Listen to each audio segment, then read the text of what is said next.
Considering this electric field in the r hat direction, we were able to determine the divergence of a constant c times 1 over r squared. This result makes sense because the strength of an electric field of a point charge falls off or loses strength with a magnitude of 1 over r squared. The divergence can be defined as how much the vector of the electric field E spreads out or diverges from a point in question, in this case, a point charge. The closer the lines are, the stronger the field, and vice versa.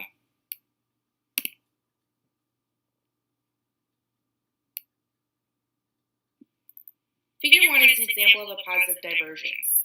As you can see, the arrows are pointing outward, and they spread out the farther they get away from the point charge, which shows that the electric field is losing strength. Using equation 2, we found that the curl of the electric field was 0. The curl can be defined as how much the electric field E swirls around the point in question. Since we are looking at a point charge, we can reference figure A to see why the curl for the electric field is 0. The divergence theorem is described as the integral of the divergence over a volume that is equal to the value of the function at the boundary. The boundary can be described as a closed surface that bounds the volume. This is why we obtained an answer of a constant times 4 pi r. We can also think of a divergence over a volume as the flux or flow of the electric field. The flux will tell us how much divergence or how much of the flow of divergence is occurring.